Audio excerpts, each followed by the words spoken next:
আসসালামু আলাইকুম। অবিরাম বাংলার সংবাদে সবাইকে স্বাগত জানাচ্ছি। আমি নাইম ফাথুম মুবিন। শুরুতে বিআরবি কেবলস সংবাদ শিরোনাম। ওসমান হাদি হত্যা তদন্তে তাড়াহুড়ো, তথ্য গোপন ও সমন্বয়ের ঘাটতি। দলের সব পদ থেকে রুমিন ফারহানাকে বহিষ্কার, জবাবে যা বললেন রুমিন ফারহানা। কিলার বেনজিরের ক্যাশিয়ার জসিম এখন বিএনপির কাণ্ডারি, যেভাবে চলছে বিএনপির মনোনয়ন বাণিজ্য।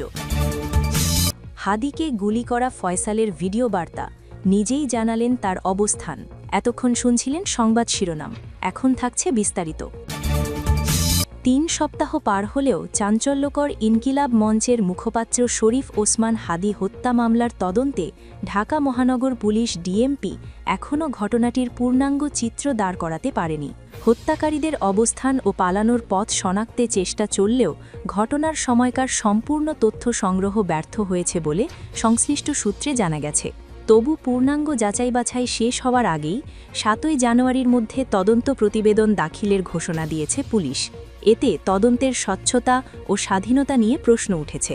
এদিকে ইনকিলাব মঞ্চের মুখপাত্র শহীদ শরীফ ওসমান হাদি হত্যার প্রধান সন্দেহভাজন ফয়সাল করিম মাসুদের একটি ভিডিও বার্তা সম্প্রতি সামাজিক যোগাযোগ মাধ্যমে ছড়িয়ে পড়েছে। ভিডিওটি যাচাই করে দেখা গেছে কৃত্রিম বুদ্ধিমত্তা দিয়ে তৈরি নয়। ভিডিওতে দৃশ্যমান ফয়সালের চেহারা, মুখভঙ্গি ইত্যাদি ফয়সাল করিমের বাস্তব চেহারা এবং মুখভঙ্গির সঙ্গে পুরোপুরি সাদৃশ্য। ডিজিটাল অনুসন্ধানমূলক সংবাদমাধ্যম দ্য ডিসেন্ট তাদের ফেসবুক পেজে এ তথ্য জানিয়েছে। দ্য ডিসেন্ট জানায়, প্রথমত ভিডিওটি এআই জেনারেটেড নয়, কারণ ভিডিওতে দৃশ্যমান ফয়সালের চেহারা, মুখভঙ্গি ইত্যাদি ফয়সাল করিমের বাস্তব চেহারা এবং মুখভঙ্গির সঙ্গে পুরোপুরি সাদৃশ্য। ভিডিওর ব্যাকগ্রাউন্ড নয়েজ যাচাই করে নিশ্চিত হওয়া গেছে তা এআই জেনারেটেড নয়। অন্তত 4টি নির্ভরযোগ্য এআই যাচাই টুলে পরীক্ষা করার পর প্রতিটি টুলই ভিডিওটি এআই জেনারেটেড না বলে সিদ্ধান্ত দিয়েছে। দ্বিতীয়ত, ভিডিওতে ফয়সাল দাবি করেছেন তিনি বর্তমানে দুবাইয়ে আছেন।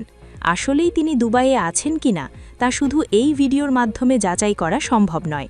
ফয়সাল নিজেও তার মুখের বক্তব্য ছাড়া দুবাইয়ে অবস্থানের কোনো প্রমাণ হাজির করেননি। তৃতীয়ত, ফয়সাল ভিডিওতে একটি মিথ্যা তথ্য দিয়েছেন। সেটি হল, তিনি বলেছেন হাদিকে হত্যার সময় ব্যবহৃত বাইকে তিনি ছিলেন না। তবে দ্য ডিসেন্ট আগেই বিশ্লেষণ করে প্রমাণ করেছে যে হাদিকে হত্যার সময় ব্যবহৃত বাইকে ফয়সাল করিম এবং তার সহযোগী আলমগীর শেখ ছিলেন। বাইকের পেছনে বসে গুলিবর্ষণকারী ব্যক্তি ফয়সাল করিম এবং বাইক চালক আলমগীর শেখ। এসব তথ্য পরে আইনশৃঙ্খলা বাহিনী তাদের তদন্তের মাধ্যমে নিশ্চিত হয়েছে এবং তা দেশের শীর্ষ গণমাধ্যমগুলোতে প্রকাশিত হয়েছে। আওয়ামী লীগ আমলের সাবেক আইজিপি বেনজির আহমেদের ঘনিষ্ঠ ও ক্যাশিয়ার হিসেবে বহুল আলোচিত ব্যবসায়ী জসিম উদ্দিন আহমেদকে চট্টগ্রাম ১৪ আসনে মনোনয়ন দিয়েছে বিএনপি। ঘোষণা আসার সঙ্গে সঙ্গে সামাজিক যোগাযোগ মাধ্যমে তীব্র সমালোচনার ঝড় ওঠে। দলের ভেতরেও চলছে ক্ষোভ, অসন্তোষ। দলীয় সূত্র বলছে, মনোনয়ন ফর্ম সংগ্রহের নির্ধারিত সময়ের প্রায় শেষ মুহূর্তে এসে কেন্দ্রীয় সিদ্ধান্তে জসিমকে প্রার্থী করা হয়। দক্ষিণ জেলা বিএনপির কোনো মতামত নেওয়া হয়নি বলে সরাসরি অভিযোগ তুলেছেন অনেক নেতা। জসিম উদ্দিনের সঙ্গে ক্ষমতাচ্যুত আওয়ামী লীগ সরকারের কয়েকজন প্রভাবশালী মন্ত্রী এবং সাবেক 2 আইজিপি বেনজির আহমেদ ও শহীদুল হকের সঙ্গে ঘনিষ্ঠতা ছিল বলে স্থানীয়দের দাবি। প্রার্থী ঘোষণার পর ফেসবুকে সেসব যৌথ ছবি, বৈঠক ও অনানুষ্ঠানিক সমাগমের দৃশ্য ছড়িয়ে পড়েছে। বিএনপি অংশ নেয়নি। স্থানীয় বিএনপি নেতাদের অভিযোগ, সেই নির্বাচনে আওয়ামী লীগের শীর্ষ নেতারা প্রকাশ্যে জসিমের পাশে দাঁড়িয়েছিলেন। গত বছরের 4 ডিসেম্বর রাজধানীর বাড্ডায় বৈষম্য বিরোধী আন্দোলনের সময় গুলিবর্ষণ নিয়ে দায়ের করা হত্যাচেষ্টা মামলায় গ্রেপ্তার হয়ে কারাগারেও ছিলেন তিনি। দলীয় সিদ্ধান্ত অমান্য করে সাংগঠনিক কর্মকাণ্ড পরিচালনার জন্য জাতীয় নির্বাহী কমিটির সহ আন্তর্জাতিক বিষয়ক সম্পাদক ব্যারিস্টার রুমিন ফারহানাকে বহিষ্কার করেছে বিএনপি। বিএনপির সিনিয়র যুগ্ম মহাসচিব অ্যাডভোকেট রুহুল কবির রিজভী স্বাক্ষরিত এক বিজ্ঞপ্তিতে এই তথ্য জানানো যায়। বিজ্ঞপ্তিতে আরও বলা হয়, বিএনপির প্রাথমিক সদস্য সহ সব পর্যায়ের পদ থেকে তাকে বহিষ্কার করা হয়েছে। তবে মনোনয়ন না পেলেও তিনি স্বতন্ত্র প্রার্থী হিসাবে নির্বাচনে প্রতিদ্বন্দ্বিতা করার ঘোষণা দিয়েছেন রুমিন ফারহানা। এ বিষয়ে গণমাধ্যমকে রুমিন ফারহানা বলেন, যদি ব্যবস্থা নেওয়ার দরকার হয় দল অবশ্যই ব্যবস্থা নেবে, আমি তো বাধা দিতে পারব না। আলীকের ঘনিষ্ঠ আলী আফজাল এখন জামায়াতের মনোনয়ন প্রত্যাশী। কৃষিবিদ সিডের চেয়ারম্যান এবং কৃষিবিদ গ্রুপের ম্যানেজিং ডিরেক্টর কৃষিবিদ ড মোহাম্মদ আলী আফজাল একসময় ছিলেন আওয়ামী লীগ ঘনিষ্ঠ। ৫ অগস্টের আগে তাকে নিয়মিতই দেখা যেত আওয়ামী লীগের নানা গুরুত্বপূর্ণ ব্যক্তিদের সঙ্গে। আওয়ামী লীগ নেতাদের সঙ্গে সাক্ষাৎ কিংবা বিভিন্ন অনুষ্ঠানে মঞ্চ শেয়ার করার ছবি নিজেই প্রচার করতেন সামাজিক যোগাযোগ মাধ্যমে। তাকে ফুল দিয়ে শুভেচ্ছা জানাতে দেখা গেছে আওয়ামী লীগ সরকারের স্বরাষ্ট্রমন্ত্রী আসাদুজ্জামান খানকে। কামালকে তাকে দেখা যেত মুজিব কোট পরে ঘুরে বেড়াতে। টক শোতে অংশ নিয়ে স্তুতি করতেন সাবেক প্রধানমন্ত্রী ও সরকারের বিভিন্ন মন্ত্রীদের। তবে ২০২৪ সালের ৫ অগস্টে ছাত্র জনতার অভ্যুত্থানের পর তাকে এখন নিয়মিত দেখা যাচ্ছে বাংলাদেশ জামায়াতে ইসলামের কেন্দ্রীয় নেতাদের সঙ্গে সৌজন্য সাক্ষাতে এবং জামায়াত ও ছাত্র শিবির আয়োজিত বিভিন্ন অনুষ্ঠানে অতিথি হিসেবে কেন্দ্রীয় নেতাদের সঙ্গে মঞ্চ শেয়ার করতে। এসব ছবিও নিজেই পোস্ট করছেন সামাজিক যোগাযোগ মাধ্যমে।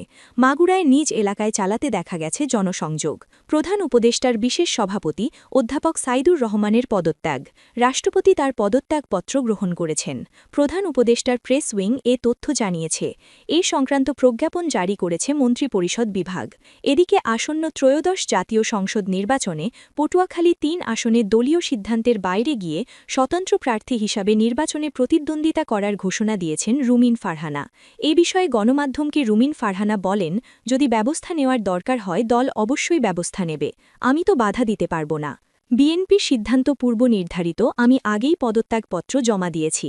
নেতাকর্মীদের সর্বোচ্চ ধৈর্য ধারণ ও ঐক্যবদ্ধ থাকার অনুরোধ জানাচ্ছি। পরে রাত ৮টা৩৪ আরেকটি পোস্ট দেন হাসান মামুন। তিনি লেখেন, সবকিছু বুঝলাম, তাই বলে মজলুম নেত্রীর ইন্তেকালের দিনে দলের ও রাজপথের মজলুম নেতাকর্মীদের বিরুদ্ধে সাংগঠনিক ব্যবস্থা ক্ষমতার মোহে আল্লাহর আরশ কাঁপানোর মতো বেপরোয়া হলেন। আসন্ন ত্রয়োদশ জাতীয় সংসদ নির্বাচনে কুমিল্লা ৪ দেবিদ্বার আসনে মনোনয়নপত্র জমা দিয়েছেন এনসিপির দক্ষিণাঞ্চলের মুখ্য সংগঠক হাসনাত আবদুল্লাহ। তিনি নির্বাচনী হলফনামায় স্থাবর অস্থাবর সম্পদ ও বার্ষিক আয় মিলে মোট সম্পদ রয়েছে ৫০ লাখ টাকার।